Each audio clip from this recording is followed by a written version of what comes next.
I am Dr. Aimee Green-Webb. I am the Executive Administrator of Personnel in the Division of Human Resources.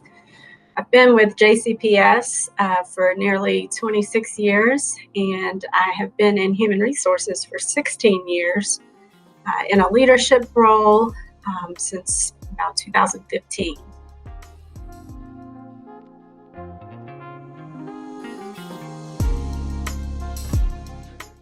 I think the most difficult part in having those conversations is knowing that no matter who you're talking to, it can be uncomfortable. It can be an uncomfortable conversation, and most of us tend not to run to things that are not comfortable. Whether it's uncomfortable for some because they are not accustomed to having those conversations or they've avoided them altogether, or it could be uncomfortable because it elicits pain in people who have experienced pain as a result of racism in the current or in the past. So that discomfort is what makes it difficult. I think the most rewarding part of that is knowing that the more we talk, the more we are going to learn from one another. If we can talk and listen, then we're going to learn. And I think in order to kind of combat what makes a conversation difficult, we have to be honest with ourselves, kind of make ourselves vulnerable in the situation.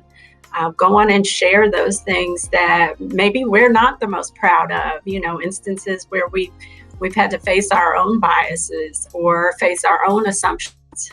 So I think that's what can be rewarding, because you can take responsibility for what happens in the moment, help others around you be comfortable in the moment, just by being honest with yourself and sharing about your own experiences from a point of honesty.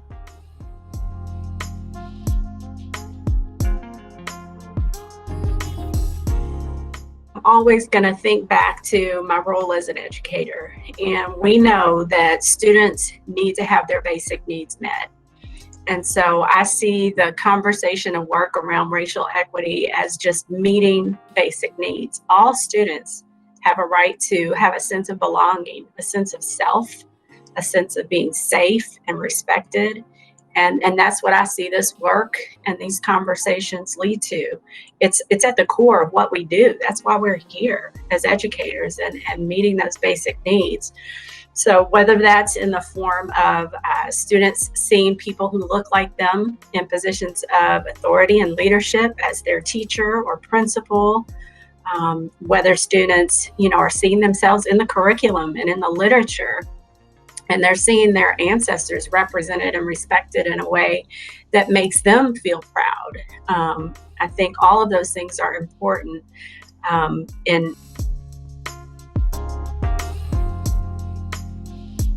Well, I can't talk about next steps without talking about what we've done so far in my department. When the district rolled out the 3 pillars, I assigned a committee chair to each of those pillars so that I knew that not only as a leader am I leading this work, but I have members in my department who have bought in and are seeing about the work being carried out, even within our internal operations of our department.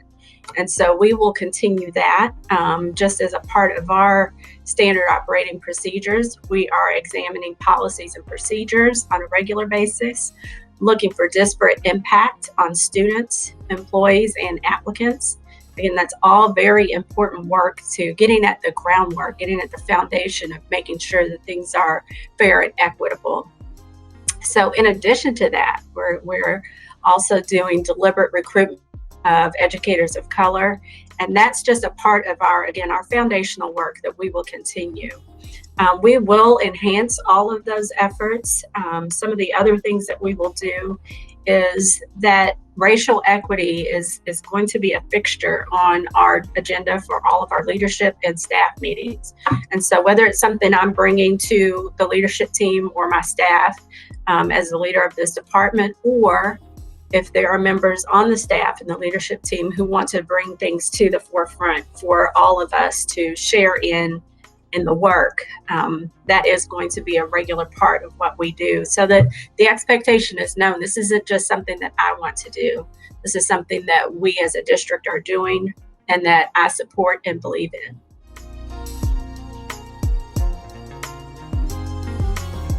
It's all about what's best for kids. That is why we are here. It is that easy. It's that basic.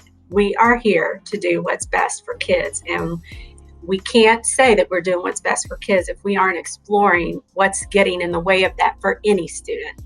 And so, at its very basic level, that's what we're here for. That's what we're about. That's an obligation to our community and our students to do what's best for them. And that's what this work is all about.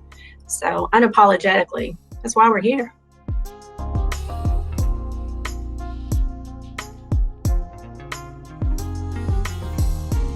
I think first and foremost, I've been reminded of my purpose in this work. I joined Human Resources to work on recruiting educators of color.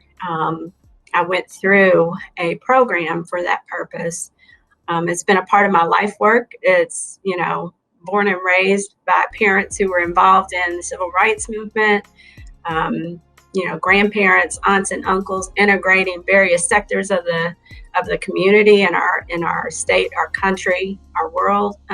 So it just reminded me of my purpose in this work here in this moment. I've also been reminded that I would continuously have to be honest with myself about how we make progress in this area. And that goes back to making yourself vulnerable in the uncomfortable conversations, because none of us is perfect, and we all are products of our experiences and our beliefs. And so I've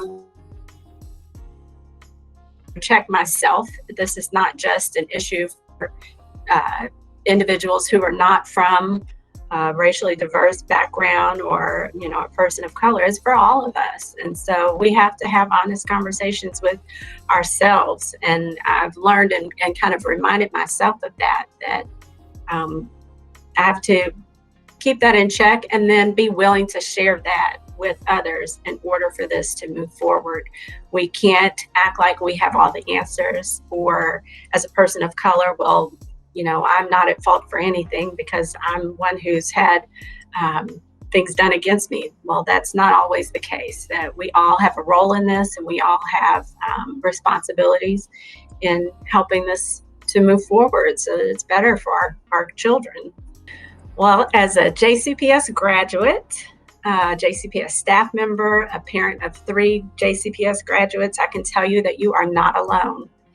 You are heard, you are seen, and that there are a multitude of individuals here at JCPS of all backgrounds who are here to support you and hear you. And we are working together to ensure that goals are being met in your best interest.